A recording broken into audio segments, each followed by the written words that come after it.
House Prosecutor Isabel Maria Bell, and House Trial Spokesperson Zia Alonto Adyong of Lanao del Sur. Let us hear the opening remarks of the group through our lead prosecutor, Luistro. Ma'am. Good morning, everyone.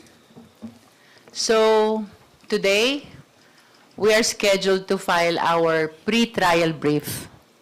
As previously announced, today is the deadline for the filing of this pleading, no? And for the understanding of our beloved countrymen, ano po ba ang kahalagahan nitong pre-trial brief? Number one, it contains stipulations of facts which will be presented for the other parties either admission or denial, no? With this, nababawasan po yung pagtatalunan ng dalawang kampo during the trial. If they admit our offer for stipulation, it means it need not be proved. But if they deny our offer for stipulation, then it means it has to be proven during the presentation of evidence. Second, part of the pre-trial brief, we will be submitting as well the list of our witnesses, no? So, I wish to advance information, bagaman I cannot provide details yet because we continue to finalize the pre-trial brief, perhaps until the time of filing today. It is more than 25. The witnesses is not only 25, it's not only 30, it's even more. As to the exact figure and who these witnesses are, let's wait until the pre-trial brief is filed with the impeachment court today, no? And then for the last item, that will be the evidence to be marked, madami, super dami. Because you know that there are two articles na talagang voluminous ang ating exhibits. That includes the allegations on confidential fund and the allegations on unexplained wealth. And of course, we are anticipating na on June 18, the 11 prosecutors, together with the 10 private prosecutors who were introduced during the last press conference, ay mag-a-attend doon sa impeachment court, although this will be held before the clerk of court, who is our Secretary of Senate, General Bantug, no? We wish to formalize as well during the pre-trial conference as to the position of the impeachment court, whether open rule will be adopted, no? Pag sinabi nating open rule, ibig sabihin the subject matter of recross can go beyond what was touched during direct and redirect, no? That means open rule.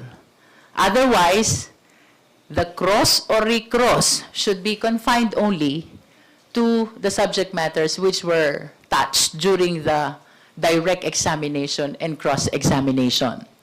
I wish to formalize as well on this upcoming pre-trial conference the possibility of us, the prosecutors, and even the defense to use Filipino language when the same is possible, because I understand that there are legal terminologies which are really hard to translate, no?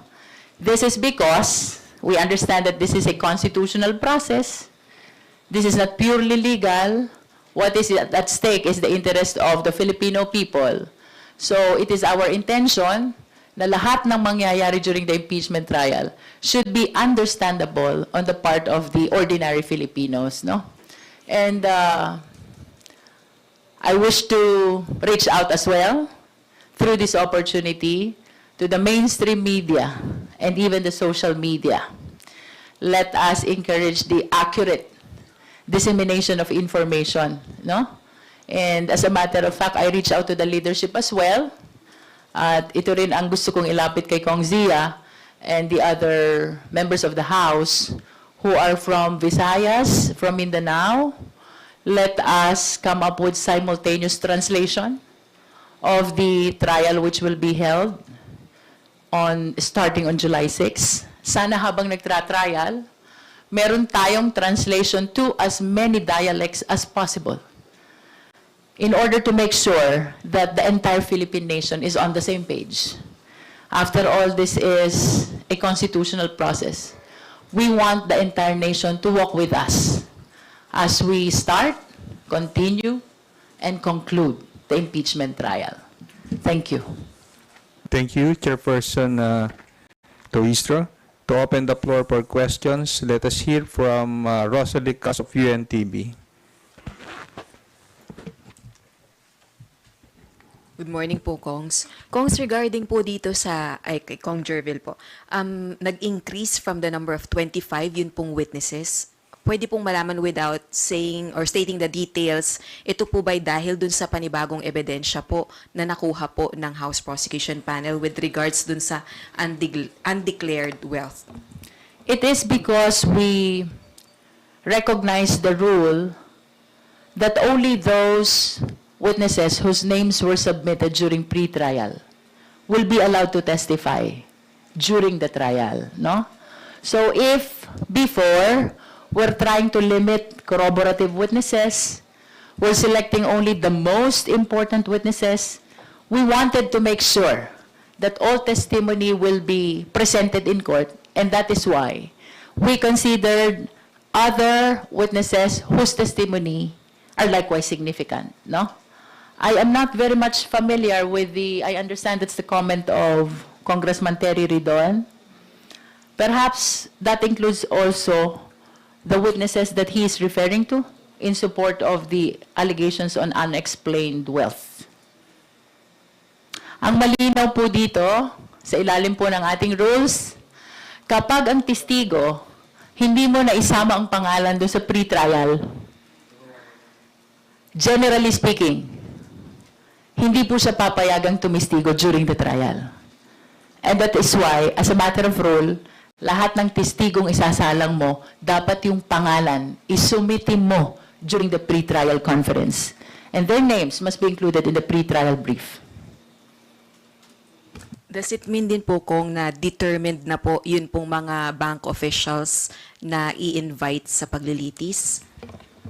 We have no communication with the bank officials. But since the proceeding in the Justice Committee, it has always been the intention of the House of Representatives to include the bank representatives and the bank documents among the evidence which will be presented by the prosecution team.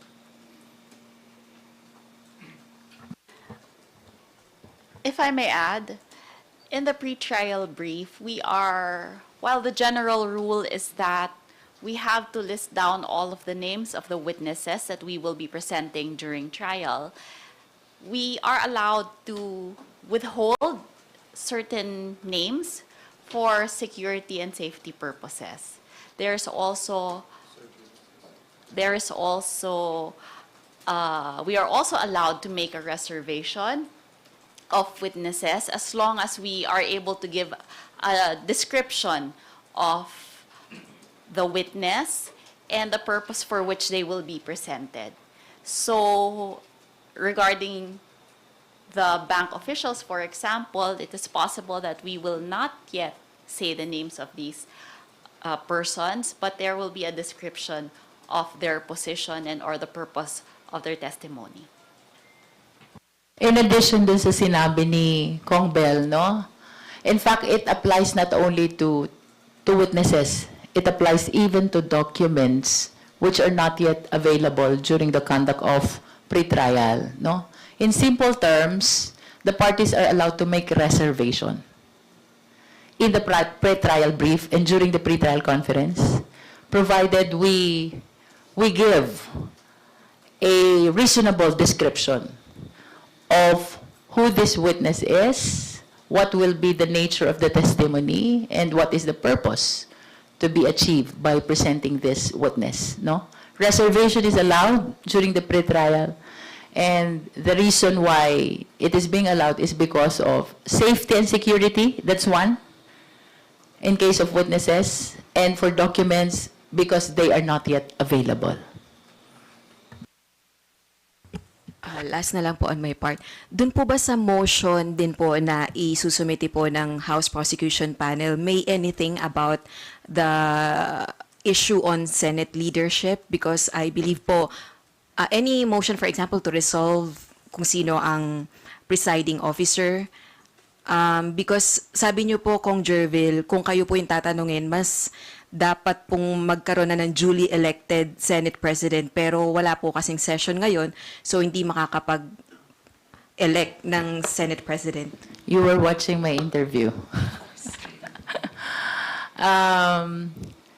For the record, the House of Representatives already recognized the leadership of acting SP Win Gatchalian. As a matter of fact, we articulated already that we will be appearing before the impeachment court initiated by acting SP Win Gatchalian, who nowadays is the one signing the notices in his capacity as presiding officer, no?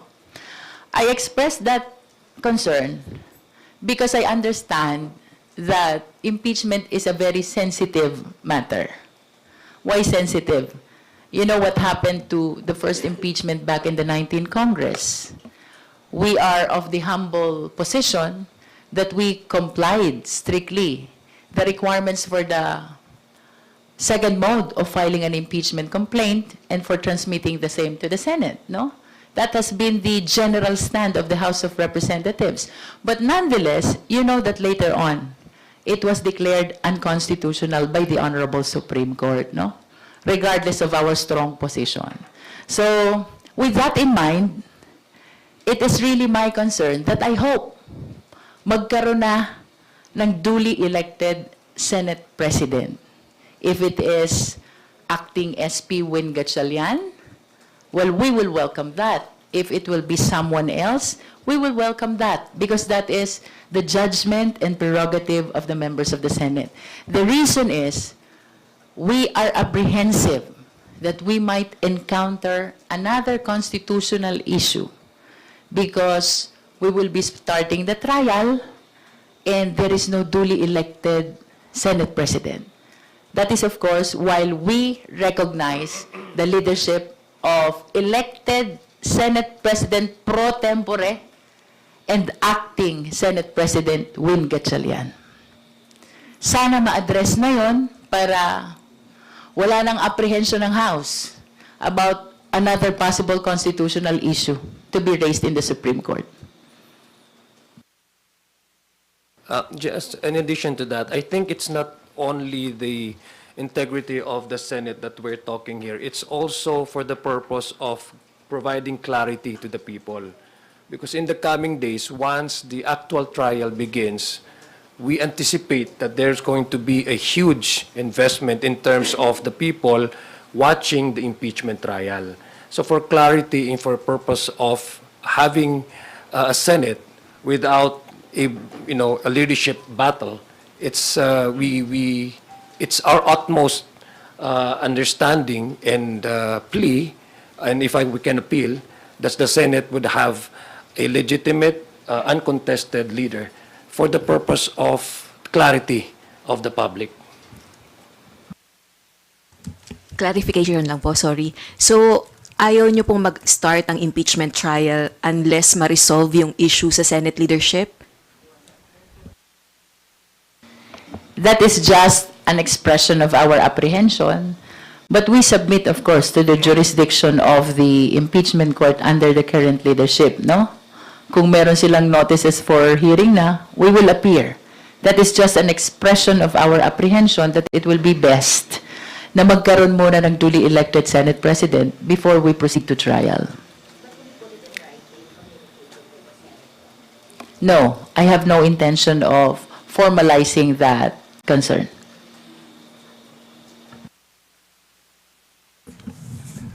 Thank you, Rose. We go now to Haji Camino of Brigada News.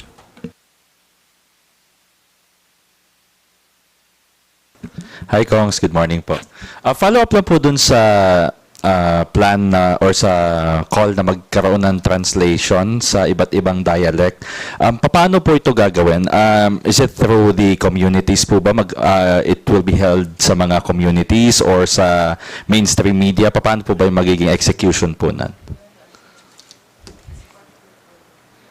I think that's an ongoing discussion that we're having with the comms team. Kasi what we intend to provide to the public is the widest information, easy to understand for the public, for our public. No? Kasi tama pa yung sinabi ni Chairperson Jinky na in the coming days, once the impeachment trial begins, the audience will be, we will be hearing technical legal terms that are not necessarily quite understandable, easily to understand by the public. So those are the things that we also want to explore. Ang intention po talaga natin dito is mabigyang serbisyo ang ating mga kababayan na maintindihan nila ang pinag-uusapan sa impeachment trial dahil matagal na po ito pinag-uusapan at deserve po nila malaman ng katotohanan.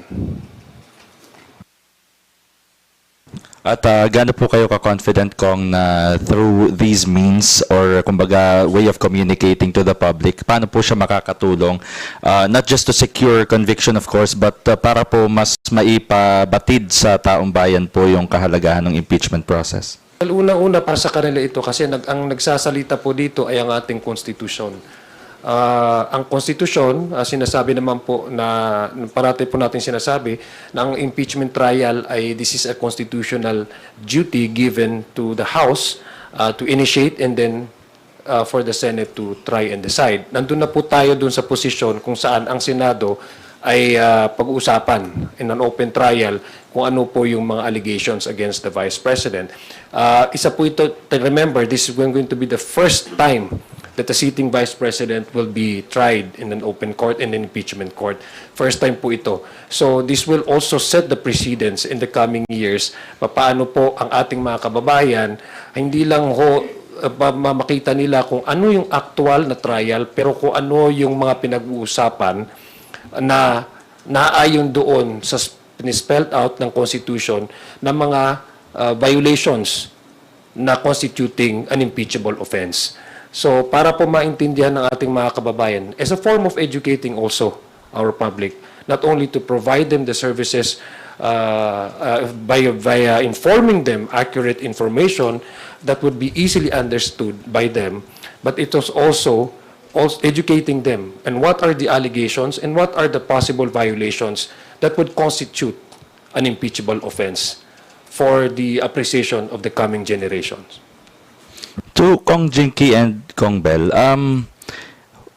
paano po kung halimbawang questionin ng defense team yung pagkakaroon po ng bagong ebidensya ng mga witnesses po natin? Baka, kumbaga, technicalin po nila na wala naman daw po sa House Committee on Justice hearings po yon, kaya naman sa articles of impeachment. Well, we have said on many occasions that the evidence that we will be presenting are all either those that were in the articles, those that were presented during the Committee on Justice hearings, and all other relevant evidence that is in fact stated in the rules of the House of Representatives on impeachment proceedings. So everything will be relevant, everything will be related to the allegations or the articles of impeachment. Now, we have our pre-trial brief that we will be submitting today. Nakalagay naman po lahat dyan, except those that will be made under a reservation that we will make. But there will be at least a general description of all of the evidence that we will present. So, we follow the general rule that there will be no surprise witnesses or surprise evidence. We will lay out in our pretrial brief all of the evidence that we will present or those with reservations that we are allowed to make on anyway. Opo. Maliwanag ang nakasaad sa ating konstitusyon. The House of Representatives has exclusive power to initiate all impeachment cases. The Senate has exclusive power to try and decide all impeachment cases. And along those lines, binigyan ng kapangyarihan ang House of Representatives at ang Senado na maglatag ng rules regarding impeachment. it is very clear, both under the rules on impeachment of the House and the rules on impeachment of the Senate, that they can exercise compulsory process. This pertains to the issuance of subpoena ad testificandum, to compel witnesses to appear before the impeachment court, and subpoena duces tecum, that is for the production of documents. So regardless of the fact that the evidences were produced only during the trial, the position is that is very much sanctioned by the Constitution. The purpose of this compulsory process is to aid the Senate during the trial, the same way that the purpose of compulsory process in the Justice Committee is to aid the committee in determining the existence or non-existence of probable cause. It is therefore very much legal, lawful, valid for both the House and the Senate to exercise this compulsory process for the production of documents and for compelling witnesses even when this evidence were not part of the impeachment complaint or the articles of impeachment. Okay, last question na lang po. Sorry, sisingit ko lang po itong topic na to. Kasi in an interview po si Mayor Benji Magalong was asked regarding, may sinabi po siya na around 90% daw po ng members ng House of Representatives are corrupt.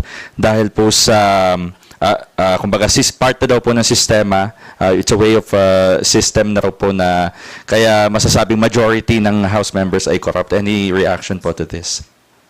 Thank you po. Well, as public officers and public officials, we carry responsibility when we speak about certain matters, no?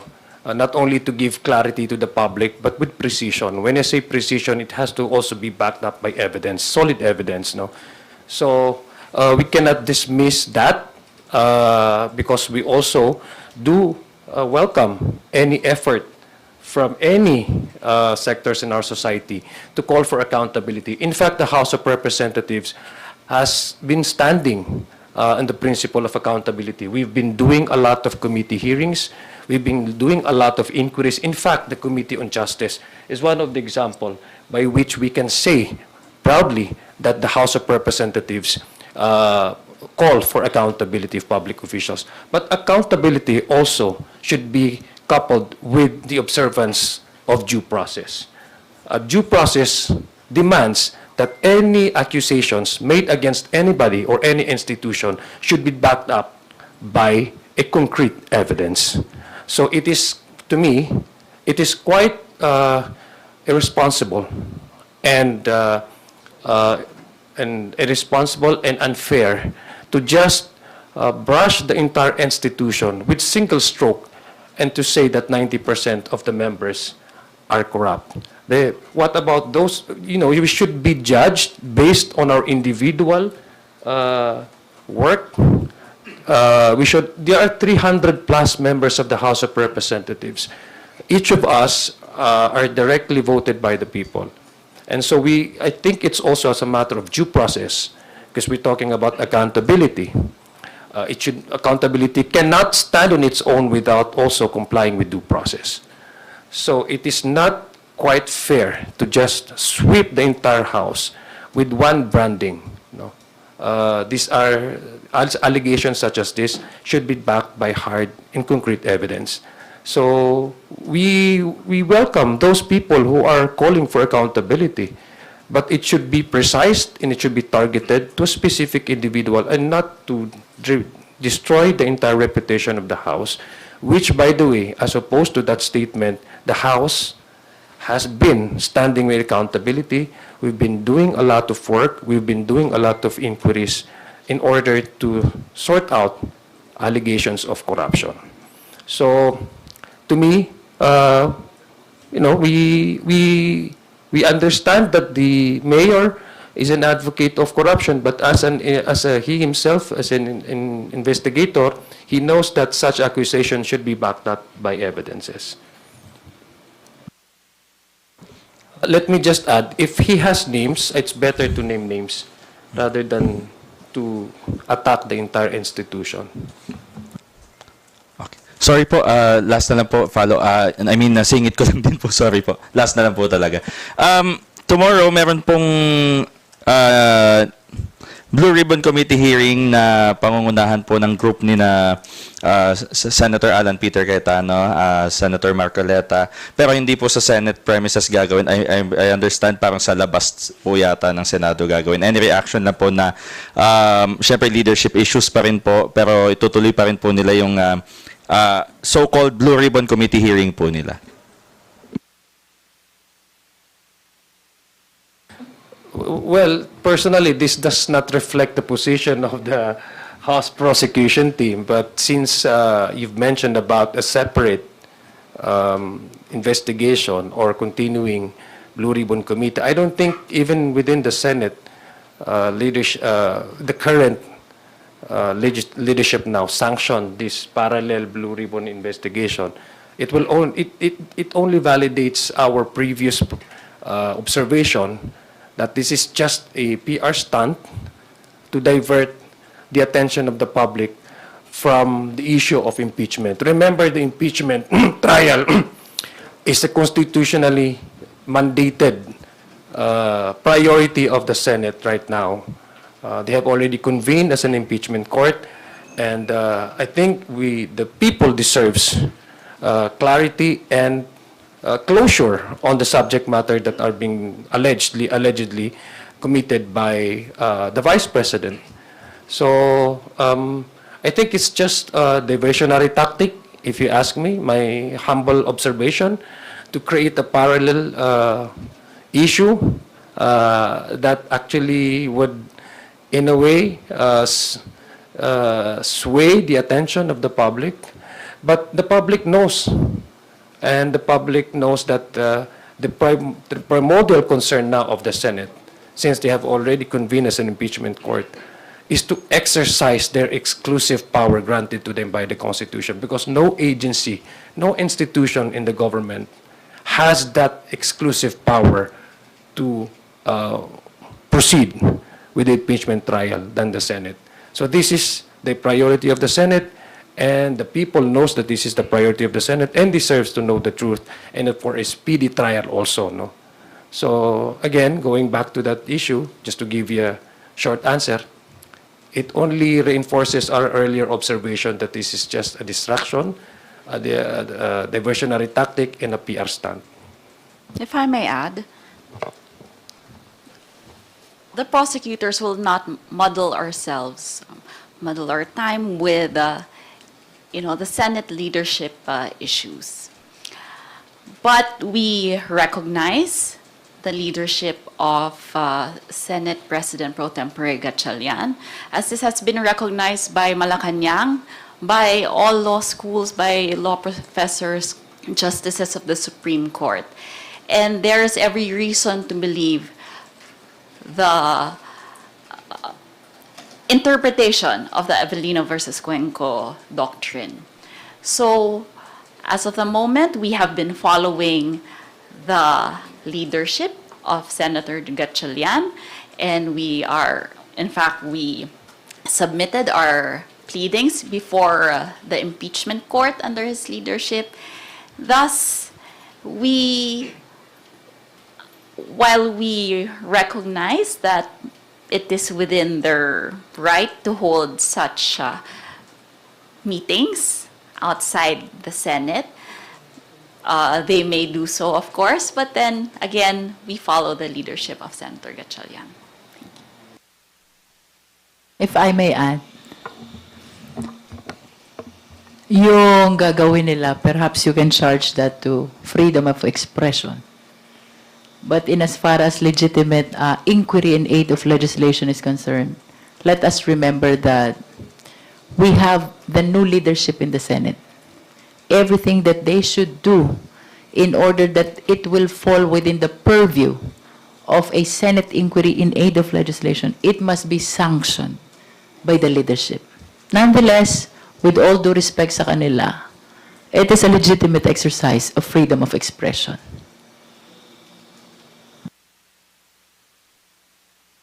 Thank you, Haji. We now recognize Annalise Berano of Bombo Radio. Good morning po, Congressman. Representative Jervie Luistro po, kung kahit sino po sa inyong tatlo. Ma'am, bukod po sa naging itong ebidensya na binanggit ni Representative Terry Redon, can you tell the public today whether there is a piece of evidence in your possession that has not yet been publicly disclosed and that you believe could significantly affect the outcome of the trial? The least I can say is, sapagkat ito naman nun pa namin pinopronounce, yung bank documents, yung bank representatives, which even us, we do not have them yet in our possession.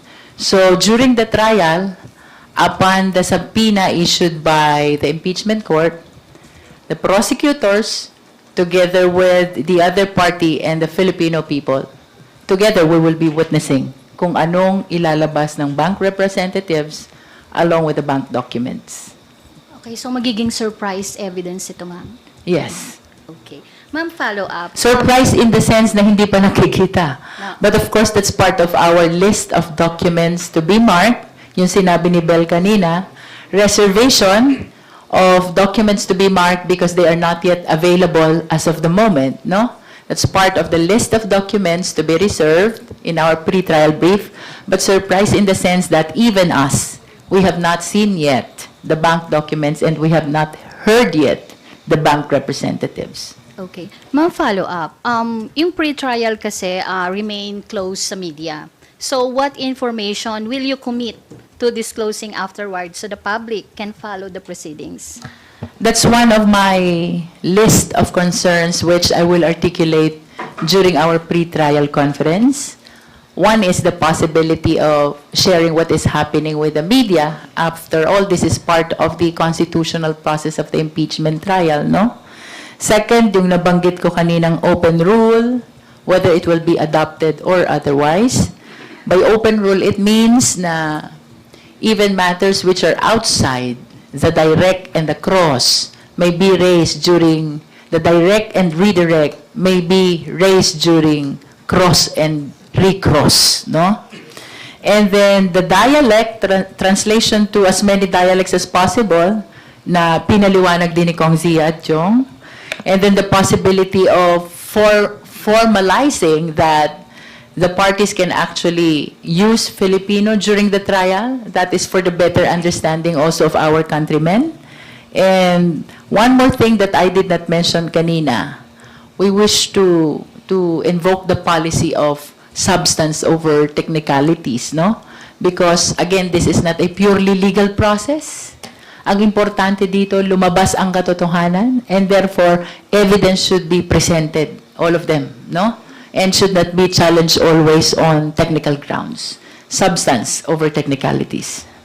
So these are the concerns that we will be raising. Kasama doon, yung possibility of you, the media people, from being allowed in the pre-trial conference. But of course, this will be the judgment of the impeachment court, no? Pwede lang namin yon i-pronounce, i-articulate, but at the end of the day, whatever will be the decision of the impeachment court, coming prosecutors and even the media people, we will have to submit to their jurisdiction and authority. Ma'am, last ma'am for my part. Do you believe that this closed-door pre-trial helps or hurt public confidence in the impeachment process? Just a reaction. Huwag kayong masyadong mag-alala doon sa ang media ay hindi inalaw sa pre-trial conference. You know why? This is like a meeting, no? And this is very time-consuming because the parties will be discussing each and every offer of stipulation. Eh, yung sa amin pa lang, ang dami. Tapos hintayin namin ang sagot ng defense, admitted or denied. Same thing pagdating sa kanila. Iisa-isahin nila yung offer of stipulation, aaralin namin, sasagot kami. And then, with regards to the documents, there's a possibility na magkaroon din ng marking, and this will take so much time. Ang sigurado, by the time na mag-i-issue na ng pre-trial order ang impeachment court, all the things that happened during the pre-trial conference will be manifested by both parties. Kung ano man yung stipulations ng prosecution na inadmit ng defense, we will manifest that during the pre-trial. Same is true with respect to the defense, dun sa stipulation of facts na inadmit ng prosecution. Even the list of our witnesses na napag-usapan during the conference, we will be manifesting this during the pre-trial. And all the documents marked or to be marked will be manifested as well. Not only by the prosecution, but also by the defense. In other words, lahat ng mangyayari or mapapagkasunduan during the pre-trial conference, ima-manifest yan during the pre-trial proper. That is before the issuance of the pre-trial order. Thank So you. to add to that, you will not be missing actually anything. Dahil lahat ng mangyayari sa conference ay imamanifest ng dalawang parties and even ng impeachment court pagdating ng pre-trial proper. That's prior to the issuance of the pre-trial order. Thank you, Annalie. We now call on Eden Santos from Net25.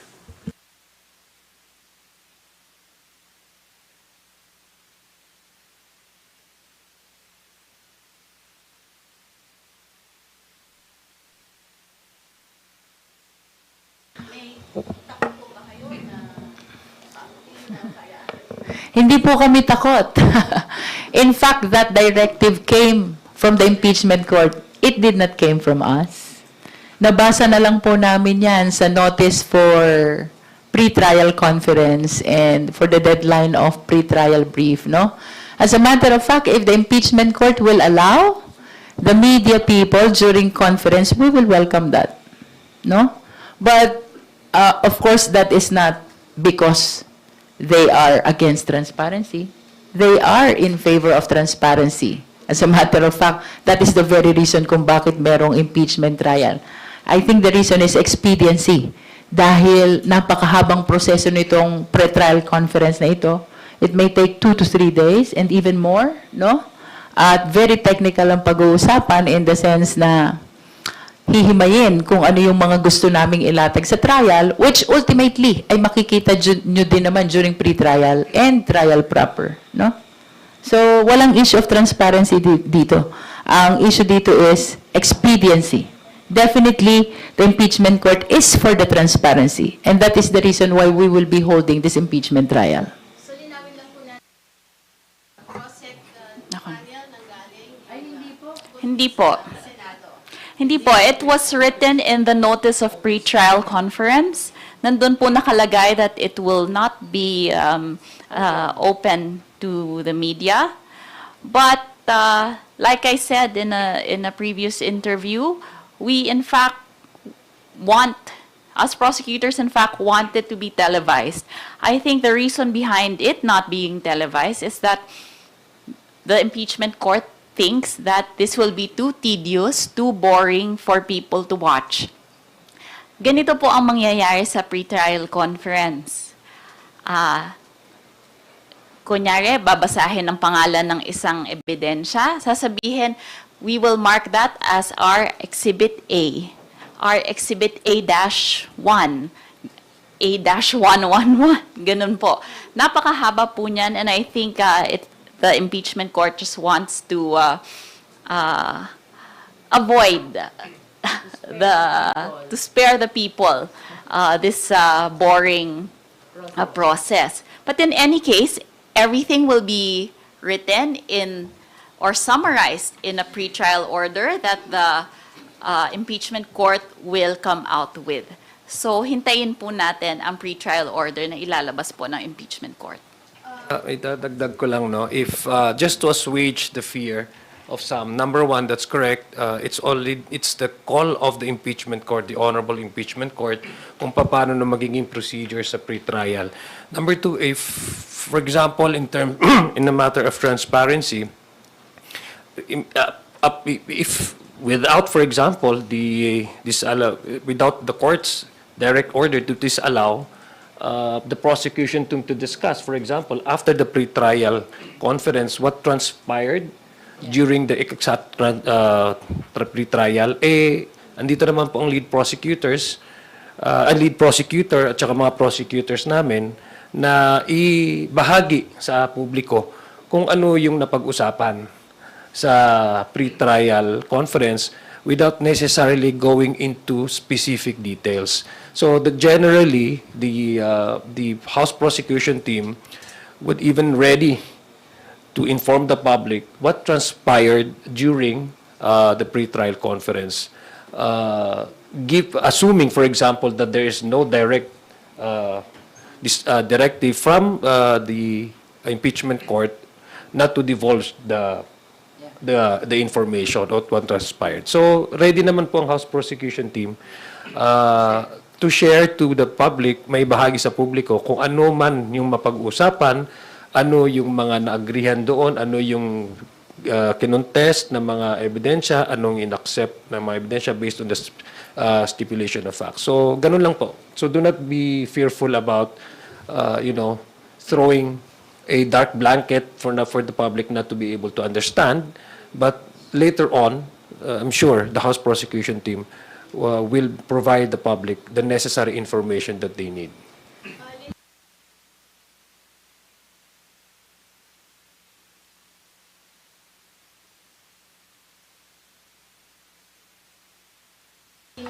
Nakalagay na po yun sa notice of Yeah. pre-trial conference, so hindi po para kami ay tumutol sa isang notice na nilabas po ng impeachment court.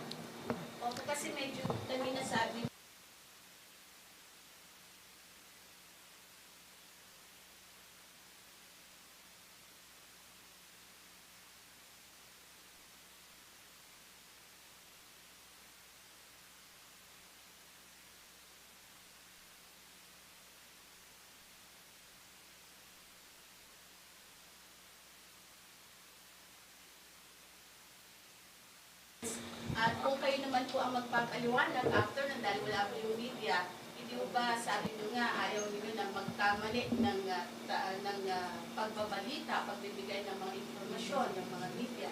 Kung hindi po namin makikita mismo yung pre-trial conference, hindi po ba magkaroon ng parang yung naratibo ng bawat kampo, yun po ang lumabas. Bibigyan lang kita ng what I can assure the public with all due respect to the lead prosecutor and prosecutor, Jinky, do not fear of connivance. Just to go straight to your point, ma'am, wala pong connivance dito. Hindi po mangyayari yan. Will be there as Nandun din po ang depensa. So, at saka, ang korte po, ang Honorable Impeachment Court po, ang nagbibigay ng notice. Tayo po, nagko-comply po ang ating mga prosecution team doon po sa direktiba ng Impeachment Court para mas mapabilis, mas simplify yung pag-uusapan sa korte. Kasi deserve din po ni Vice President Sara Duterte ang speedy trial. Kaya sisimplify po natin during the pre-trial conference yung pag-uusapan sa actual trial. So just to give you a direct, and you can quote me on this, there will be no connivance because the defense team will also be there. I just want to state for the record, we are not against making the pre-trial conference open to public. As a matter of fact, we are in support of that. However, please understand, in matters concerning the conduct of the trial, the authority belongs to the impeachment court. Our obligation is to obey the impeachment court. And lastly, in relation to that, kami pong prosecutors are lawyers. And we, as lawyers, are officers of the court. Nasa ethics po namin yan. Kailangan po namin sumunod sa mga direktiba ng bawat korte kung saan kami po ay haharap. And this includes the impeachment court. So if it is their directive that the pre-trial conference will be closed to media, then we all will obey the impeachment court as officers of the court.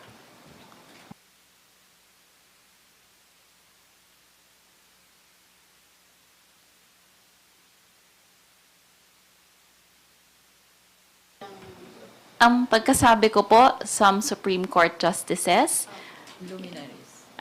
luminaries, yes, luminaries, Supreme Court justices said that the Avellino versus Cuenco ruling stands. I did not say that it is the Supreme Court as an institution. So, asa mo hindi pa naman po talaga siya ang nire-recognize. Some lang po. There's a pending petition. There's a pending petition, but there's no judgment on that. Wait, that petition has been resolved already. And sabi ng Supreme Court, that issue on leadership is a non-justiciable issue because it concerns a political question. So ito yung tinatawag nating doctrine of political question, when it concerns the power of the agency which is exclusive to them, the Supreme Court will not intervene. That's how they resolved the petition before the Supreme Court. So it's resolved already. It was also denied based on the lack of standing, if I'm not mistaken, lack of legal standing of the petitioner. And in addition to that, ma'am, no, in addition to that, it's not even the House of Representatives recognizing the election of Senator Gatchalian as Speaker Pro Temp or other legal luminaries, members of the Supreme Court, academe, and all other sectors in our society, but the Senate itself. The Senate itself recognizes the leadership of acting Senate President Gatchalian. Kasi nag-i-issue na sila ng mga notices, yung mga staff mismo sa Senado ay dumadalo sa mga hearings na under the directive of the acting Senate President with the newly elected Secretary General and Sergeant at Arms. So it's not even us recognizing Senator Win Gatchalian, but the institution itself. There's already that recognition. Of course, acting SP has been elected as Senate President pro tempore. And because of the prior declaration of vacancy of all positions, including the position of the Senate President, automatic. As Senate President pro tempore, he is the acting Senate President.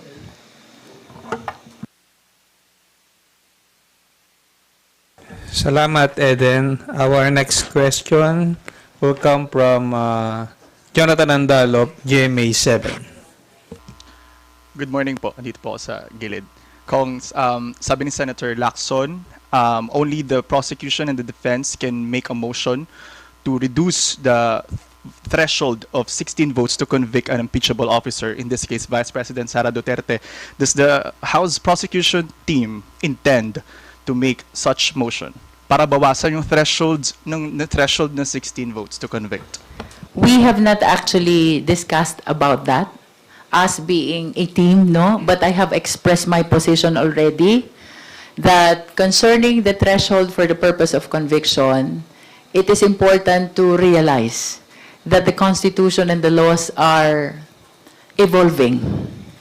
Why do I say that? Because the Constitution should be responding to the demands of time, just like any other law, no? And very enlightening itong nangyaring change of leadership sa Senado because it invited our attention to look into the doctrine behind Avellino versus Cuenco na in several occasions ay na-practice na rin ng Senate at nagkaroon na rin ng mga succeeding Supreme Court decisions along the same line, no? So, ang sa akin naman, let us anchor also our position on the mandate of the Constitution. Bakit tayo may mga senador? Primarily, the purpose is to represent the interest of the Filipino people. Kung ang ating senador ay nakakulong, nagtatago, nasa ospital, or nasa abroad, ito yung tinatawag ni Avellino versus Cuenco na beyond the coercive power of the Senate. And having said so, plus hindi mai-represent yung interest ng taong bayan, how are we going to consider them for the purpose of determining the threshold or the required number of votes? So, personal opinion ko lang. I believe that the doctrine in Avellino should be applied also in determining the number of votes required for the purpose of conviction. That is my personal opinion. So dapat po bang bawasan? With the current situation, yes.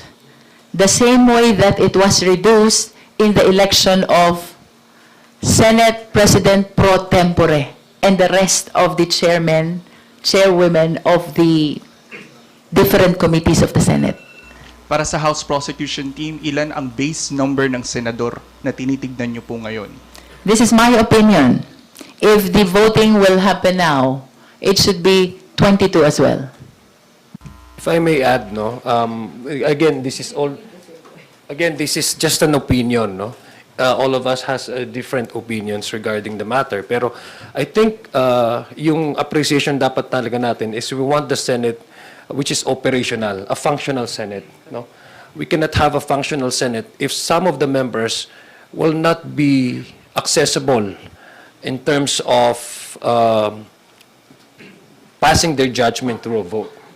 We're talking about impeachment trial where the sitting senator, sitting judge, presence would be indispensable in determining determining the judgment by which one would have to arrive based on the evidence presented. So I think kailangan natin yung approach na yon to also be practical in order to establish our belief that the Senate is not just an institution sitting there to hear and to try and decide, but a functional Senate where the active members' presence are secured, a part of the deliberation, can actually arrive into a sound judgment because of their actual presence, by which these are the basis for them to pass on their judgment, either to acquit or to convict. Doon po sa base number na 22, Kong Jinky, do you consider Senator Jinggoy as suspended already? Dahil siya po ay arrested na at nasa Sandigan Bayan? Well, under the plunder law and the Anti-Graft and Corrupt Practices Act, when the public officials are charged as such, they are suspended from becoming a member of the Senate. So kung suspended ka, how can you attend? Are you still a senator on that particular occasion if you are suspended from your official duty? I think the answer is clear, no? And to add to what Kong Sia said, no? Meron tayong mandato sa Konstitusyon. And that is to trial forthwith, no? And if we hold the contrary view, it means that the constitutional mandate will be hostage by the different situations of some senators. Ilayo at wag ilapit, no? Kung yung nagsisirculate sa social media, mangyari. Sabihin natin 8 or 9 will be having their cases in court, no? Masususpend as provided in the Plunder Law and the Anti-Graft and Corrupt Practices Act. The required threshold is 16. So that will mean that it will paralyze the accountability mechanism. And we know, of course, that the Constitution is paramount. It must not be conditioned to the situation of our senators. This impeachment trial must proceed. The decision must be rendered, no? And the threshold must be fixed depending on the current situation of our Senate. Kaugnay niyan, ma'am, sabi ni Senator Lacson, sakaling umabot ng 9 na senators yung makulong, 15 silang matira, hindi na raw matutuloy yung trial kasi paano nga man magko-convict kung kailangan ng 16 votes. Ang suggestion po niya, magfa-file ang impeachment court sa Sandigan Bayan ng leave of court para payagan yung mga nakakulong na senador na dumalo sa trial. Do you agree, ma'am, doon sa kanyang suggestion? Well, my perspective is from the point of view that it is the Senate which has jurisdiction. We cannot speak for the Sandigan, we cannot speak for the Ombudsman, no? Of course, from the perspective of Senate yan, yung nag-hold ng impeachment trial, at hindi naman nila pwede basta panghimasukan what will be the decision of the Sandigan Bayan. I think it will be more appropriate to follow the doctrine of Avellino. After all, ibabalik ko dun sa mandato ng saligang batas. Dapat ang mga senador mag-represent ng interest ng sambayan ng Pilipino during that impeachment trial. And if you are detained, if you are in hiding, the question is, are you representing the interest of the Filipino? When in fact, you cannot attend because of your personal dilemma, no? So, we cannot subordinate the constitutional mandate to the situation in the Senate. Constitution is paramount, therefore, it must be interpreted in a way to give light to the implementation of the constitutional mandate. Last question na po. Doon po sa list of witnesses ninyo, more than 30, ilan po doon yung sa tingin ninyong high-profile witnesses na masasabi? I cannot divulge yet, no? Ilang oras na lang naman at mafa-file na yung pre-trial brief. Pakihintay na lang po because our deadline is today. Thank you, ma'am.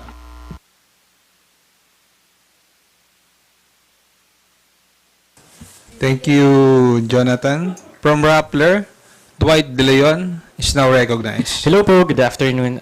Yung question, follow up po kay Congresswoman Jinky because, again, this is your legal opinion. So with 22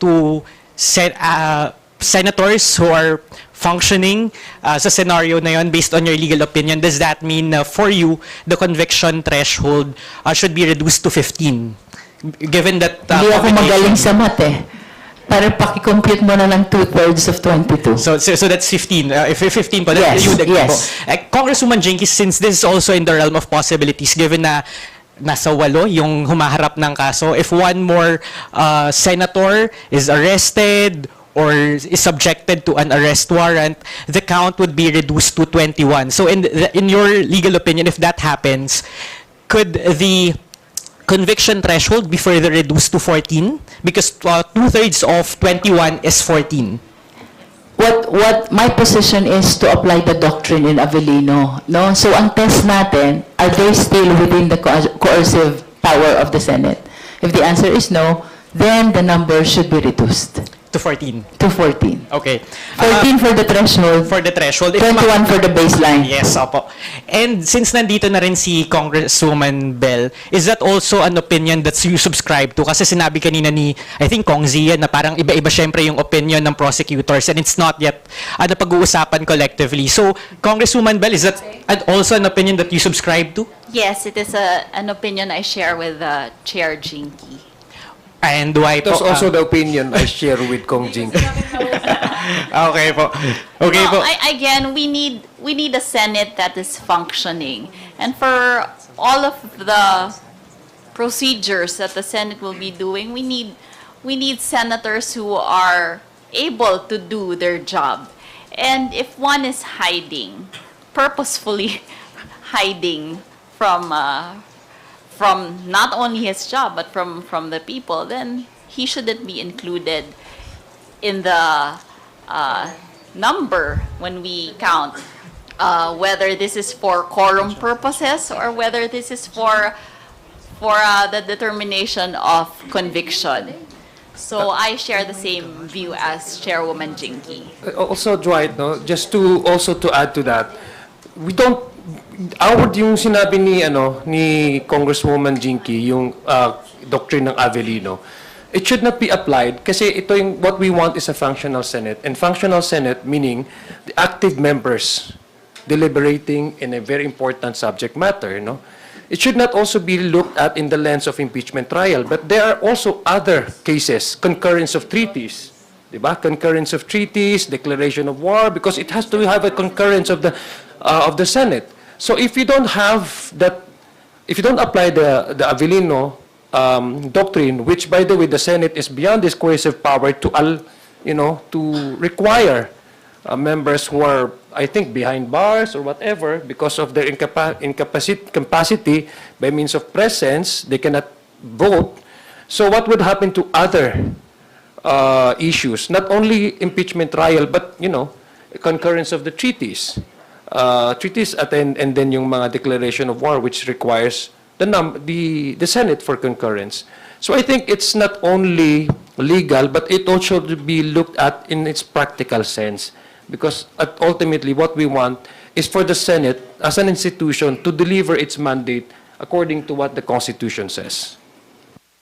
I talked to a constitutional lawyer last week, si Attorney Paolo Tamasa, and he agrees with this emerging view about reconsidering the conviction threshold, but he said that it should be accommodated when we reach an extraordinary point, which we have not yet reached. Do you think that if one more senator is arrested, that is an extraordinary situation, an unprecedented situation that warrants the impeachment court to look to consider seriously whether we should reduce the conviction threshold.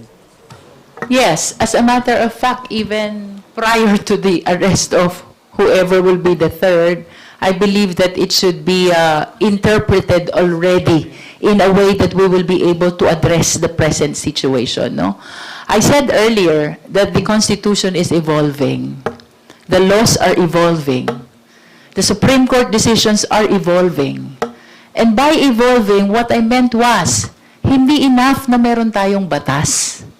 Yung batas dapat tumutugon sa kasalukuyang sitwasyon. It should be able to respond to the current demands of time.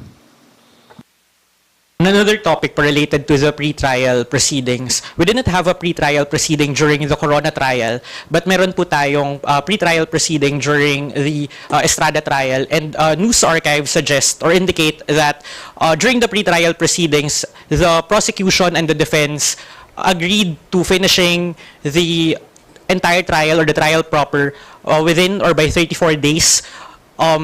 It is a separate discussion if nasunod po siya, but is that something that the prosecution is eyeing to resolve during the pre-trial proceedings kung gaano lang tatagal yung buong trial proper? Part of the things to be talked about during pre-trial conference is the schedule of trial dates, no?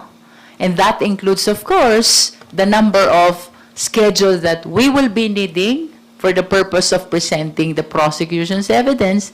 Same is true with respect to the defense. Tatanungin din sila, ilang trial dates ang kailangan nila to conclude the presentation of their evidence. So to your question, yes, the number of trial dates will be determined as well during the pre-trial conference. Congresswoman Jinky, ballpark figure lang sa bahagi ng prosecution. Ilang buwan kaya to, at least minimum? Isang buwan, 2 buwan, 3 buwan? Ang aking estimate is if we will be starting on July 6, we will perhaps end by end of September 2026. Sige po, ayun lang po yung questions ko. I checked the Corona impeachment trial. It started January 12 to May 29. So that is equivalent to 4 months, no? So kung wala namang delay, tuloy-tuloy, tingin ko kakayanin ito for 3 months. Sorry, may follow-up question po pala ako. May another question po pala ako tungkol sa, ilalagay niyo po ba sa pre-trial brief kung ano yung order of the presentation of the article of impeachment at ano po yung mauna dun sa apat? Tama, Yes, apat? I think that's part also of the notice that we received to determine the order of presentation of the articles of impeachment. So, mamaya nyo na rin lang malaman after the filing of the pre-trial brief. And lastly po, doon sa list of witnesses, alin po doon or witnesses sa patungkol sa ang topic, nag-expect ang prosecution ng matinding pushback from the Duterte camp? Kasi even during the pre-trial proceedings in the Estrada trial, I think based on news articles, may mga sinuggest yung prosecution at that time na isasabpi ng mga witnesses na inoppose significantly ng defense team ng Estrada camp at that time. Without specifically mentioning the witnesses and the exhibits to be presented, but we anticipate that to happen in the article for unexplained wealth. Kasi naramdaman na namin yan during the Justice Committee proceeding. So do you think po na i-oppose ng Duterte camp extremely yung inyong move to subpoena bank records bank officials? We anticipate that. As a matter of fact, naalala nyo nung proceeding before the Justice Committee, they filed criminal case against us for violation of the alleged confidentiality in the Anti-Money Laundering Act. That was the time also when they filed a petition on the disclosure of transactions by the AMLC with the Quezon City Regional Trial Court as well. And if you will go over the issues raised in the petitions raised in the Supreme Court, kasama din yan. Yung confidentiality ng bank transactions, confidentiality ng AMLAC transactions. So, as early as now, we anticipate already that we will feel the challenge during presentation dito sa unexplained wealth. Maraming salamat po. Salamat, Dwight. Next is Isaiah Mirapuentes of Abante Billionario. Hello po, good afternoon. Regarding po ulit dun sa 16 required number of votes na sinasabi nila, can we give a hope na whatever the threshold is, kayang-kayang maabot para ma-convict si Vice President Sara Duterte? If ever, ma-16 man, ma-15 man yan, kung ilan man. You know, it is not for us to say, kung kayang-kaya abutin. As prosecutors, our sole job is to present evidence regarding the charges, regarding the articles of impeachment. So, yun lang po ang trabaho namin. Now, we leave it up to the Senate, who will be, of course, swayed by public opinion once we lay down our evidence. Yun lang po. Also, as I understand, based on the Constitution kasi, 2/3 of all senators, can we explain to the public? Kasi nakalagay doon all eh. So, pakiramdam namin 24. If you want to be literal, no? Ang sinabi sa Constitution, 2/3 of all members of the Senate. It did not say 2/3 of the 24 members of the Senate, no? So I think the use of all, and we can check perhaps this from the framers of the Constitution, is in order to give room to the people in the government, the senators, the Supreme Court, to interpret the same to a way that the constitutional mandate will still be given effect, no? Just like nowadays na may discussion tayo about how many is the threshold, how many is the quorum, and then we are able to see the doctrine in Avellino versus Cuenco. So I think these decisions came up because during the time they also anticipated things like this, no? Things which we are encountering right now. Basta ang sa akin lang, let us anchor our interpretation to the mandate of the senators. Are you still representing the interests of the Filipino people? If the answer is no, then the threshold must be reduced. Pero Congressman Luisto, can you also explain to us anong magiging trabaho ng mga senador na, like for example, Senator Jingo Estrada, anong magiging role na lang nila at pwede nilang gawin during the impeachment trial? First and foremost, sabi sa plunder law at saka sa RA 3019, Anti-Graft and Corrupt Practices Act, kapag na-filean sila ng kaso, suspended din sila sa pagiging senador. So, what function are we expecting them to discharge if they are suspended from their official capacity as members of the Senate? Are they allowed to submit letter ba na magiging side nila for during the impeachment trial? Pwede po ba yun? If we will be following strictly the provisions of the plunder law and RA 3019, while there is the suspension, they are not considered as members of the Senate. Okay. Another question po regarding lang po sa magiging presiding officer ng Senate. May nagsasuggest pong senador na dapat abogado. Actually, according to Senator Ping Lacson, kung sakali raw pwede maging presiding officer si Senator Kiko Pangilinan at Chis Escudero. So tingin niyo po mas mabuti bang maging abogado ang presiding officer? In all honesty, I don't see anything wrong about having a presiding officer who is a non-lawyer, like our acting SP, Win Gatchalian. Let us remember that the impeachment trial is not purely a legal process. It is sui generis. In one way, it is constitutional. In another way, it is administrative. And in another way as well, it is legal. What is important is for us to be able to ferret out the truth, no? Which means that the evidence must be given ample opportunity to be presented. And if we will always be challenged by rules on technicalities, rules on procedure, objections to the evidence which are being presented, it might defeat the purpose of this impeachment trial. Remember that what we are testing here is the fitness of the public official to continue holding office and not the criminal liability, not the civil liability. Diba? Ang sabi nga, after the decision on this impeachment trial, they can still be held liable for prosecution to whatever cases may be filed against them. Last question na lang po from me. Yung regarding naman po dun sa additional evidence na inad natin, which is regarding sa unexplained, undeclared property ni VP Sara. Before sinasabi natin na overwhelming na yung mga evidence na nakuha during the House Committee on Justice hearing, can we say ba na mas mabigat itong bagong ebidensya? That's why dinagdag natin itong evidence na to dun sa mga list of evidence against the Vice President.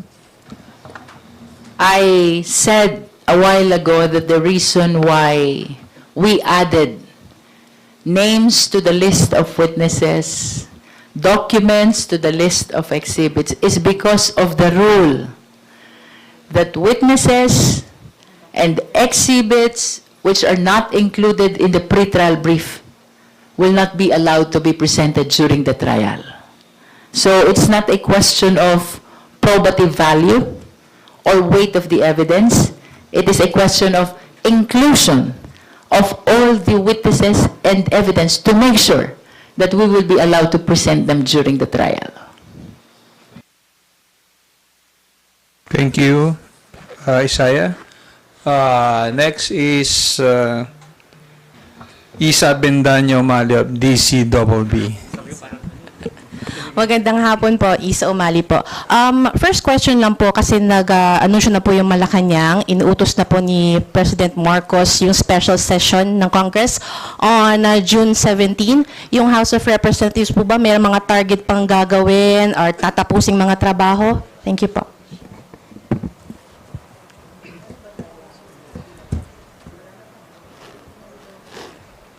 Well, on yung ordinary committee hearings, ongoing pa naman eh. In fact, today, ang Committee on Education is holding a committee hearing. So tuloy-tuloy naman po yan.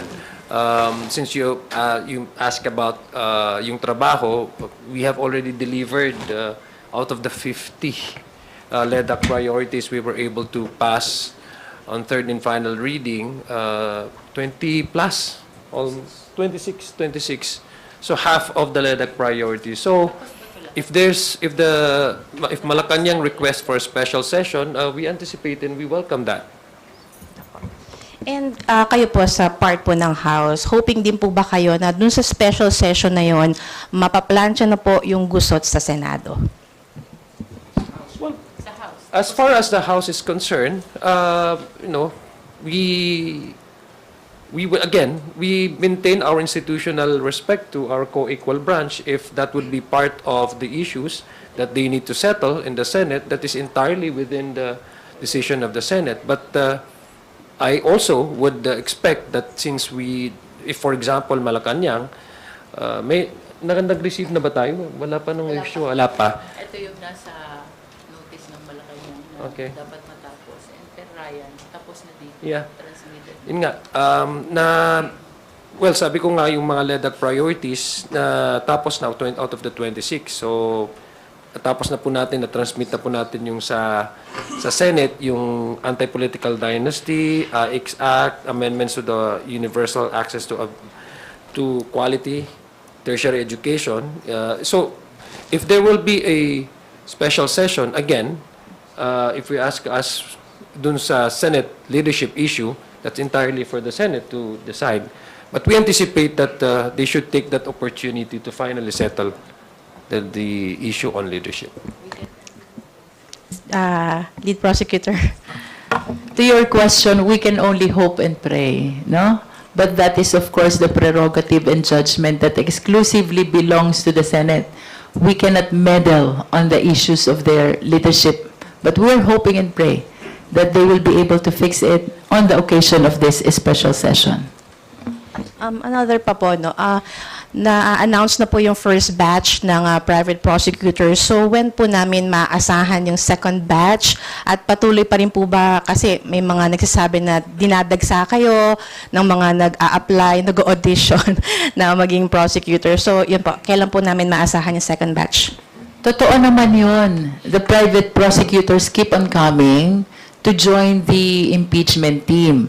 And we're happy about that because that is a validation that even private lawyers, mga abogado de campanilla, believe in the cause of the House of Representatives. They are joining us in our stand to protect and preserve and enforce this accountability mechanism, no?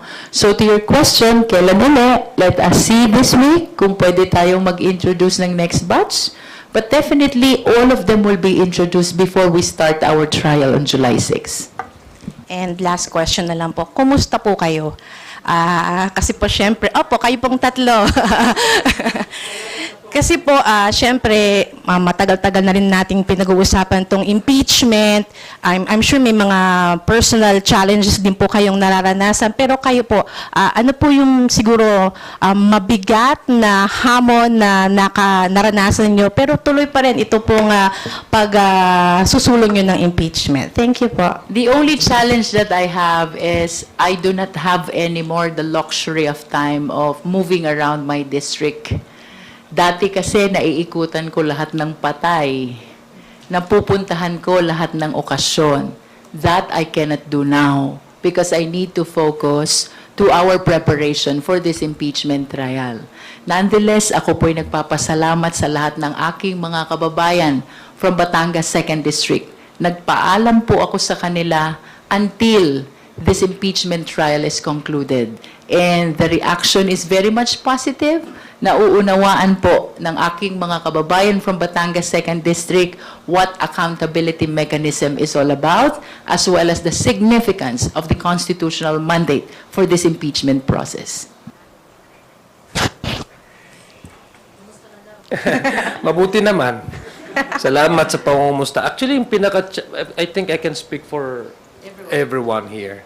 The volume of attacks and misinformation that thrown our way, isa yan sa pinaka-challenging. But these are part of the strategy of those who are against accountability, those who are against our job to, against the members of the House Prosecution Panel to exercise their duly mandated constitutional directive to proceed with the impeachment.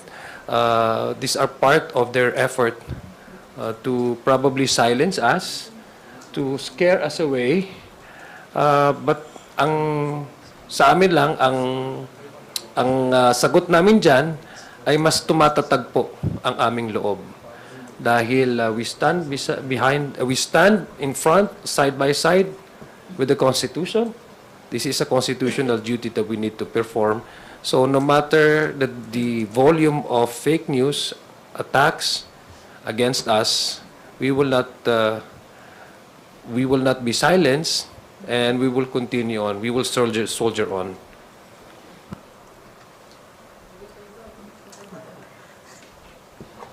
Thank you very much for your concern. Mabuti naman po ako.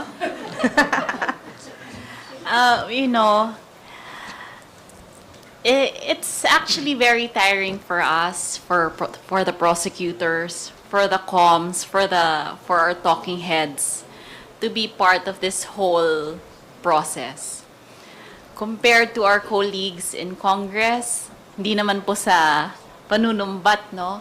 But as prosecutors and the comms also, the talking heads have been studying actually non-stop since January when the impeachment complaints were filed, tuloy-tuloy po.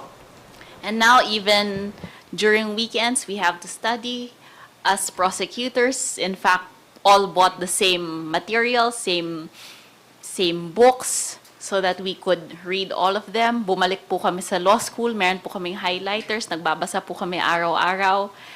And that's what we've been doing lately. So, yes, nabawasan po ang oras namin sa distrito. Ako nabawasan ng konti ang pag-alaga ko ng aking one and only son. And hindi ko na natutukan ng kanyang lessons, lalo na nung towards the end of school, and ngayon start na naman. But, we always say that we're doing this for accountability for the country, and we know that we will all see it through. And gaya po ng lagi namin sinasabi, para po sa bayan ito. Maraming salamat po. Salamat, Isa. Susunod si Willie Delgado from PRTV.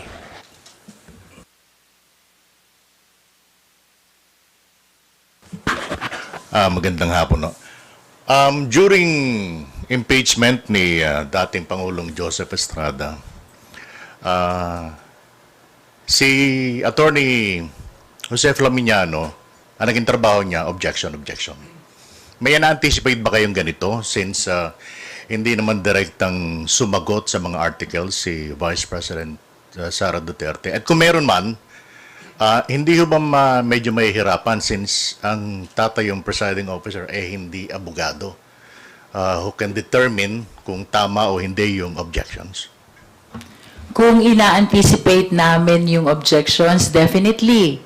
Because that is part of the rules on presentation of evidence. Meron tayong rules on admissibility, competency, no? And these are grounds of objection. That is innate in every presentation of evidence now. To your question kung mahihirapan ho ba ang presiding officer who is a non-lawyer, that is the point. When I said earlier that this should be substance over technicalities, because this is not a purely legal case, therefore, dapat i-relax ang technicalities to pave way in ferreting out the truth. Because what is important in this trial is to be able to show kung ano ang totoong pangyayari which will guide our senator judges in deciding whether to convict or to acquit.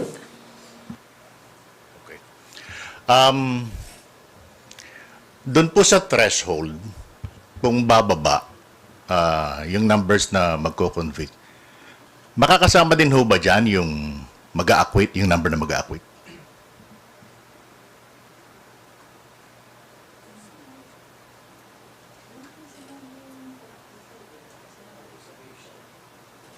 I think the constitutional provision is on the conviction only, no? So any occasion which will not result to 2/3 of all the members of the Senate should result to acquittal, regardless of the number. Regardless of the number, basta hindi mo maabot ang 2/3 of all the members of the Senate, regardless of how we interpret all, no? Basta hindi mo siya maabot, that is automatic acquittal. Alright. Kaya kung siya, yung idea na gumamit siyang local dialect, kasama rin ho ba yung possible na idea na even dun sa mga may hearing impaired, isama rin para maintindihan nila? I think we have to be more inclusive, diba? This is for the nation, this is for the people, this is for our country. So everyone, all sectors, not only language barrier, but even those who have difficulty expressing themselves through a spoken language, no? Yes. One last point. Magpapatawag po yata ng special session ng Pangulong BBM sa June 17. Any comment? Any reaction? Well, we understand that the purpose of the palace is to give opportunity to the Senate to finish the priority measures, which Kong Zia mentioned already, the LEDAC measures, no? I can state for the record na itong lahat ng ito ay approve on third reading na, transmitted na ng House of Representatives to the Senate. So for that to be able to become laws by way of action of the executive or the president, dapat gumalaw din ang Senado. So that's what I read from the notice of the Office of the President about this special session to be held on June 17 now. Now with regards to the issue on leadership, this is just our opinion that sana they take advantage of that special session to address what needs to be addressed, to fix what needs to be fixed, no? And ultimately, to have a duly elected Senate President.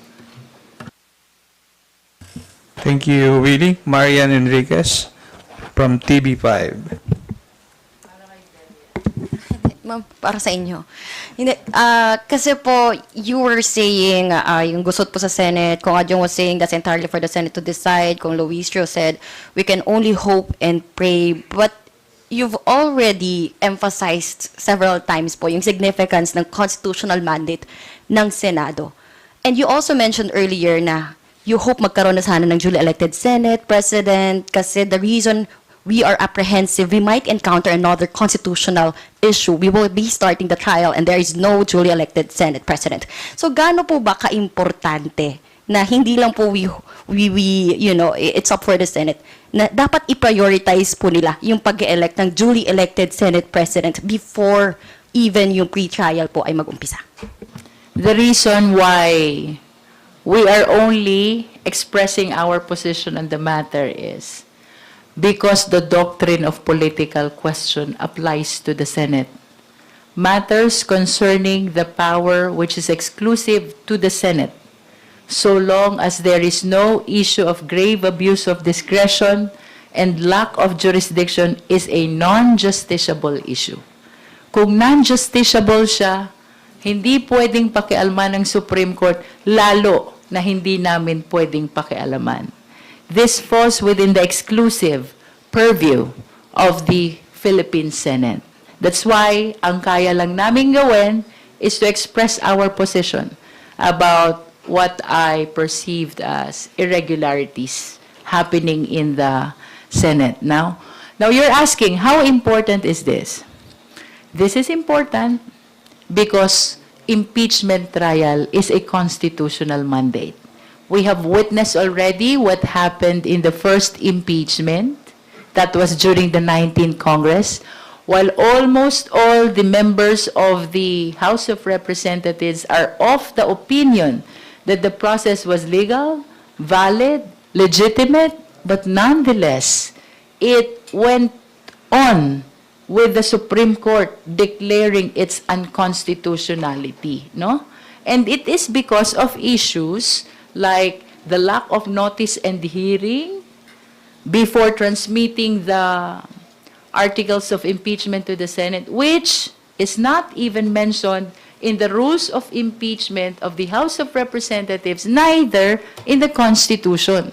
And yet, because of due process, the Supreme Court resolved that the articles of impeachment and the proceeding are unconstitutional, no?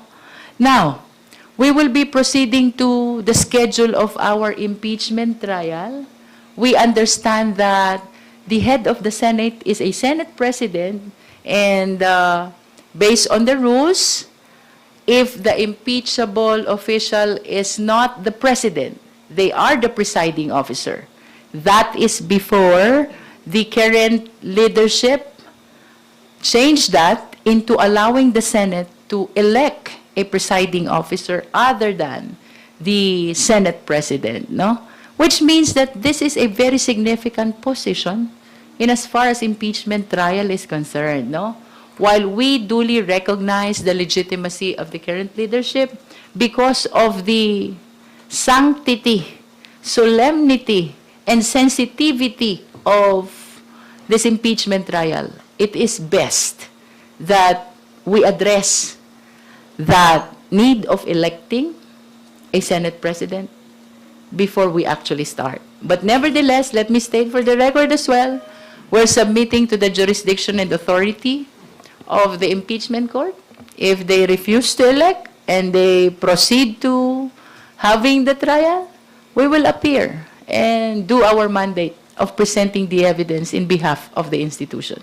So just for the record, the prosecution believe that kailangan nga po i-prioritize, the Senate should prioritize electing a duly elected Senate President. Yes, sapagkat nakita nyo naman, dito pa lang sa House of Representatives, they raise as an issue the referral from plenary to Justice Committee. They even raised violation of one-year bar rule, di ba?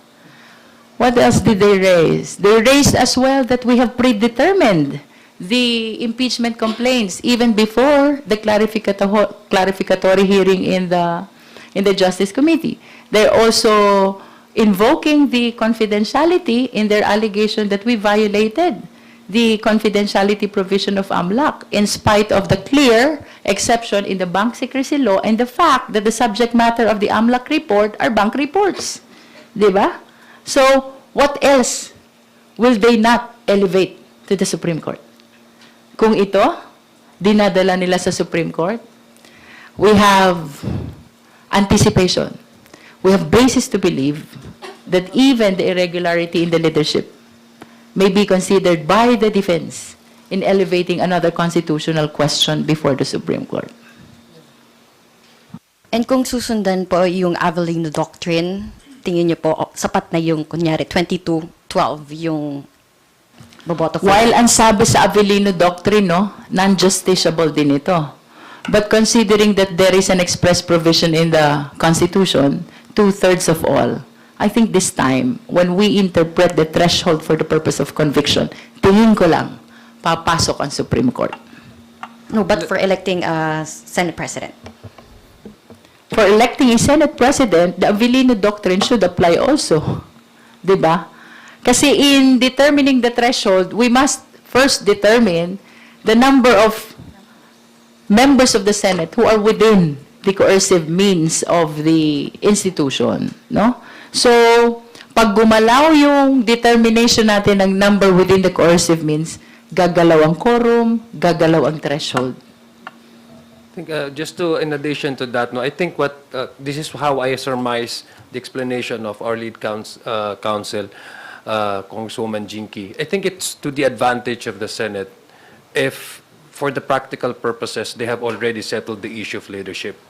Kasi what we anticipate, probably, and this has been asked to Congresswoman Jinky earlier, we anticipate that there will be technicalities that they may use in order to probably delay the most important constitutionally mandated job of the Senate now, which is to proceed with the impeachment trial. So they will, probably those who are opposed to the impeachment trial might probably use all possible means in order to delay that. And one of which, as we've seen in this development, when it comes to Senate leadership, questioning the technicality or the legitimacy of the acting Senate President. So we want that resolved, not just for the House prosecution team, not just for the entire Filipino nation, for the impeachment trial to proceed, but for the practical sense that the Senate has already resolved the issue of leadership. Thank you. Let us now recognize PB Ngulia from Channel 2. Good afternoon po. Clarification, balik po ako dito sa isasubmit po ninyo na pre-trial briefs today. You mentioned over 30 witnesses. Is it less than 40? Ilan po dito yung hostile witnesses? If you can provide us with By that. over 30, any number beyond 30.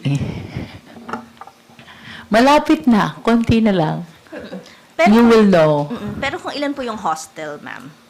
Ang hostile, you can anticipate already that this will be officials either from OVP or DepEd, no? I think most of them you've seen already in the inquiry in aid of legislation by the Committee on Good Government and Public Accountability, then presided by Chair Joel Chua back in the 19th Congress. Okay. And then, dun sa order of presentation, for soundbite purposes lang po, ano yung naging basis po ninyo for that order of presentation na nilagay po ninyo sa pre-trial brief? Well, our consideration is, one, is yung interest ng mga tao. That's one, di ba? Two, yung dami ng ebidensya. And three, yung significance sa ating national government. But safe to say, hindi yung order na Article 1 to Not necessarily. Sa ating articles of impeachment, our Article 1 is confidential fund. Article 2 is unexplained wealth. Article 3 is bribery. And Article 4 is threat. Definitely, the presentation will be different. Okay, and then You mentioned kanina that the Avellino, the SC decision on the Avellino case should also apply in the threshold for a conviction. Will the prosecution make that motion before the impeachment? We will have to talk about that, no? Hindi pa namin napag-usapan yan as a team, although I understand if when I am watching their interviews, it seems to me that the team shares the same opinion. But are you open to it? Yes, we can definitely discuss it among ourselves and perhaps come up with our one position with respect to the question on threshold for the purpose of conviction. And then, ma'am, on the perception that case, posibleng mag-file na lang ng mga reklamo against senators who are perceived to be allies of the Vice President to lower the threshold, what can you say about that? Ang alam ko, even before this impeachment trial, members of the then majority, now minority, really have issues concerning graft and corruption or plunder, no? So I do not subscribe to the belief that the reason why there are filing of cases is because of the impeachment. Because the truth of the matter is, may kaso na sila bago pa ang impeachment na ito. How about on the perception that the Avellino case refers to the legislative functions of the Senate, and this is impeachment trial, so sui generis, as we have always mentioned? Well, if it will be considered as function of the Senate, which means it falls within the purview of their exclusive prerogative, it only means that it will be interpreted among themselves, whether the Avellino doctrine will be applied as well in the threshold for the purpose of conviction, no? Dapat sila yun. Sila yung mag-resolve. The same way na itong issue of leadership ay hindi ginalaw ng Supreme Court because that is a doctrine of political question, no? But this is very significant, no? So kung hindi sila magkasundo, this is just my position. I hope na bigyan ng pagkakataon ng Supreme Court, ma-enlighten ang Senado about that. I think mayroon lang ako i-add doon, no? Kasi we're talking about quorum. I think ang naging isa sa magandang dulot ng pagiging House prosecution part ng comms team is that I was started also to research. No, I think meron ng mga ruling ng Supreme Court, yung Halos-Hos versus People versus Halos-Hos. Yes, Trillanes versus although these are applicable on the Senate functioning as a legislative body, sinasabi doon they can propose actually but they cannot vote. But when it comes to the actual impeachment trial, let's again go back to the issue of the indispensability of the presence of a sitting senator judge. So yun ang premise namin. Paano ka huhusga sa isang bagay na hindi mo nakita, hindi mo narinig, hindi mo nahawakan, hindi mo actual na narinig sa mga testimonya ng mga witnesses, which again is not opposed to the Avellino doctrine, which is not opposed to our position that the Senate has to be also functional, which is not also opposed to the issue that we are trying to brought out na ang Constitution, it has to go hand in hand with the experience of man. Huli na lang po, did the prosecution receive any other communication from the Senate or from another faction of the Senate? Except from the notice for pretrial conference, none yet. Wala pa po kaming nare-receive na iba. Thank you po. Thank you, Vivian. We will now recognize Gidea Bernardo of D8TV. Follow-up lang po yun sa akin. Good afternoon po. During the conference last week po, we've mentioned that there is an overwhelming, they keep on coming, the private prosecutors po. Do we have a specific targeted number? Kung ilan lang po yung pwedeng sumama sa prosecution team? And if there is a specific number, how are we screening them? Do we screen them po ba? Ideally, it should be identical to the number of the public prosecutors. Remember, we are 11, no? So ideally, 11 din yung private prosecutors. We have introduced 10 already. But certainly, those who will not be entering appearance before the impeachment court will still be part of the team because significant yung preparation before trial, no? So, to your question, kung paano ba ito dinidetermine? First and foremost, dapat they share the same position as ours, di ba? Second, dapat pro bono dahil walang pambayad ang mga public prosecutors. And third, of course, we consider the competence. And so far, from the first batch, nakita nyo naman, lahat abogado de Campanilla ang private prosecutors who are joining the prosecution team. Last na lang po. The next batch, will they be introduced before the trial July 6 po? I am inclined to introduce all of them before we start the trial. Thank you po. Thank you, Judea. Thank you for waiting. Red Mendoza from Manila Times. Hi po, good afternoon. Una po muna yung sa mga private prosecutors, hindi po ba lahat sila mga anti-Duterte? Mga galit kay VP Sara? Kasi halos lahat sila puro mga galit kay Vice President Sara Duterte. What's your thoughts po sa mga private prosecutors na lahat po sila ay mga DDH or diehard Duterte haters? We have said this before, and we will say it again. This impeachment trial is not about personalities. And I think the private prosecutors, beyond the personality, stand for accountability mechanism, no? Hindi ito tungkol kay Vice President. Tungkol ito sa accountability mechanism na dapat ipatupad whenever there are erring public official.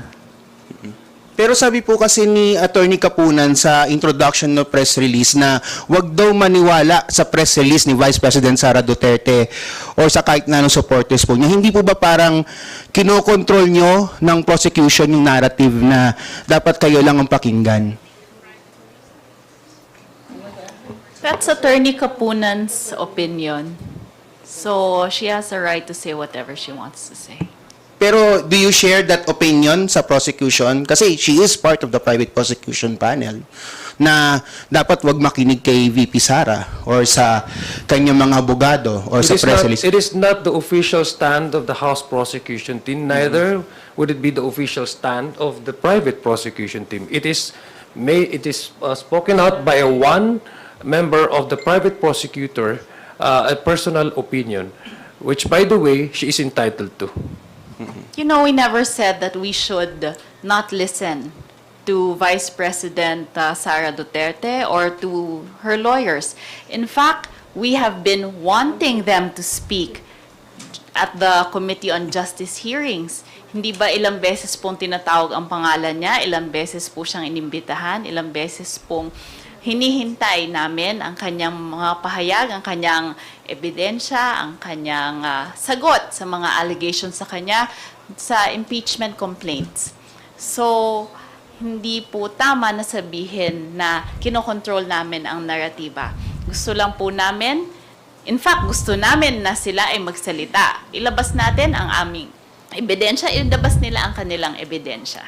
Pero ma'am, kasi po sinasabi po ng defense team na hindi po sila maglalabas ng ebidensya on the public space. They want to share the evidence sa loob ng impeachment trial sa loob ng Senate. Kaya hindi po sila nagpapatawag or madalang lang po sila magpatawag ng press conferences while sa House is almost the same na parang araw or parang may mga release almost every week about the Vice President and parang ang dating is the House prosecution is the one controlling the media narrative. Your thoughts po?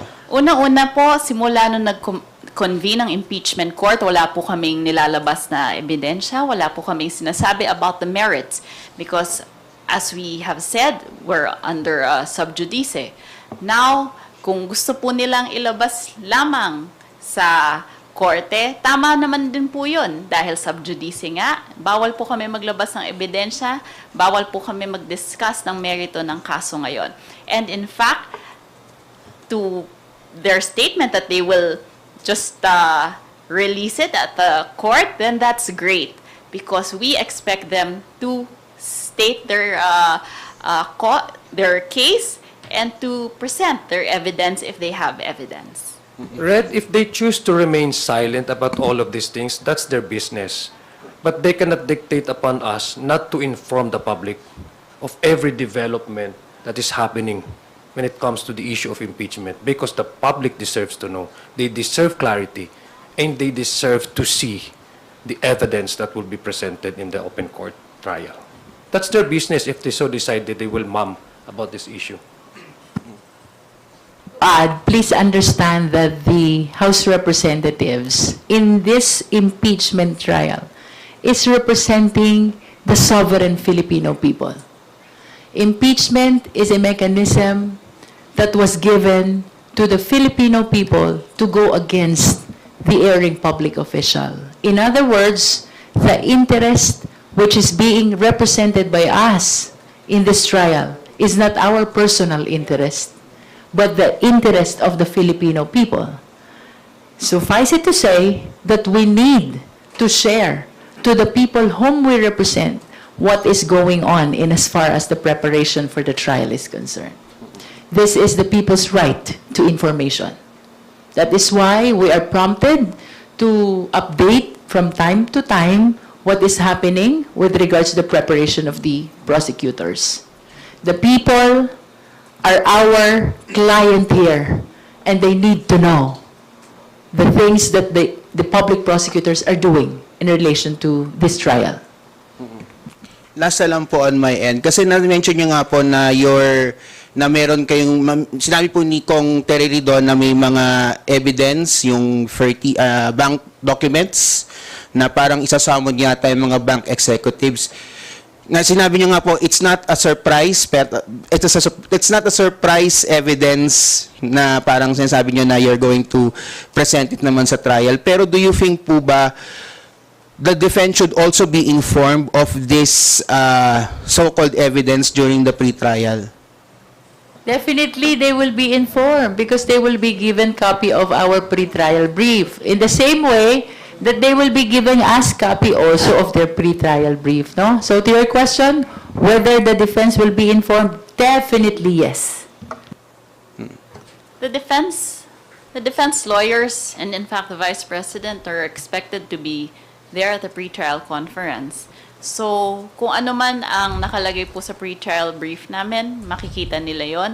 At sila din po mismo ay kailangan mag-submit din po ng kanilang pre-trial brief, which we will all discuss at the pre-trial conference on Thursday. Last na lang po.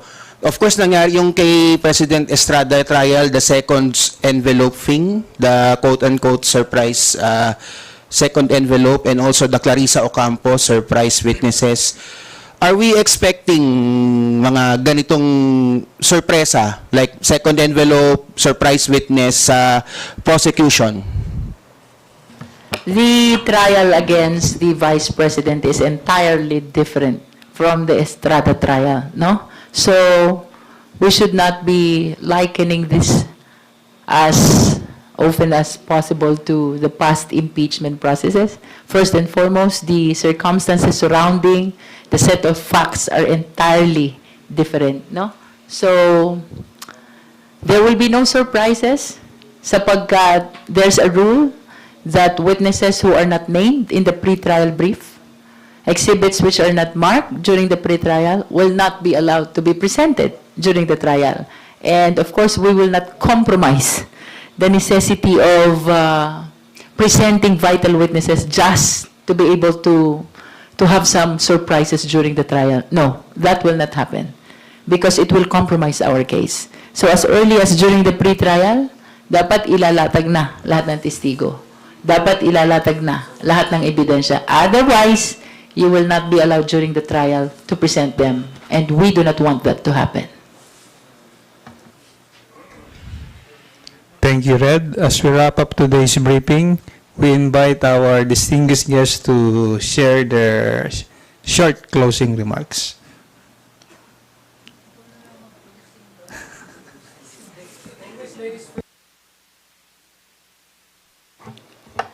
By way of closing, let me mention that today we will be filing our pre-trial brief, which will contain the stipulation of facts, list of witnesses, list of documentary exhibits, proposed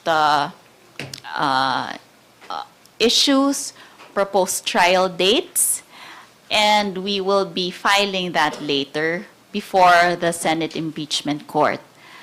On Thursday will be the pretrial conference, and the public prosecutors as well as the private prosecutors will all be attending. Now, as we all understand, the media will not be covering the pretrial conference as declared by the Senate in their notice of pretrial conference. But we assure you that as long as we are allowed, we will update the public of the proceedings in the pretrial conference that we will be held on Thursday. And if that is also allowed, we will share the pretrial order that will also be shared with us. Bismillahirrahmanirrahim. Hinihikayat po namin ang ating taong bayan na makilahok, makinig, at mag-update po patungkol dito sa impeachment trial na ito laban kay Vice Presidente Sara Duterte. Tulad po ng sinabi ng ating lead counsel, si Congresswoman Jinky Luistro, ang kliyente po ng House Prosecution Team ay ang taong bayan. Pinag-uusapan po natin dito yung katatagan ng ating konstitusyon na panindigan yung mga tao o elitis ang mga opisyal na may charges na pagkakasala na labag sa ating konstitusyon. So again, we are requesting the public to join our call for for the proceeding of an immediate open trial of the impeachment court. Marami pong salamat. Assalamualaikum warahmatullahi ta'ala wabarakatuh. In addition to the contents of the pre-trial brief, we want to formalize our discussion also before the impeachment court on whether or not the open rule will be adopted. The possibility of having both Filipino and English become part as official language to be used during the impeachment trial. The position of the House of Representatives that we are inclined to lean more on substance rather than technicalities. And of course, this concern about translation to as many dialects as possible, ito naman ay para dito sa House. We understand that the members of the House come from different legislative districts all over the country, and definitely they are in the best position to realize the objective of having this trial translated into as many dialects as possible. Again, we want all the Filipino people to be involved in this impeachment trial because after all, it is their interest that we represent. So in conclusion, sa buong sambayan ng Pilipino, samahan niyo po kami. This impeachment trial is accountability mechanism which is innate in democracy. Samahan niyo po kami sa paggulong ng demokrasya. Let us uphold the supremacy of the sovereign Filipino people. Para po ito sa lahat ng Pilipino at sa mga darating pang henerasyon. Maraming salamat po ulit, House Lead Prosecutor and Committee on Justice Chairperson, Attorney Jerbil Jinky Beatrix Loistro, Batangas, House Prosecutor, Attorney Isabel Maria Bel J. Zamora of San Juan, and House Trial Spokesperson Sia Alonto Adjong of Lanao del Sur for joining us this afternoon. To everyone, magandang tanghali po sa inyo lahat.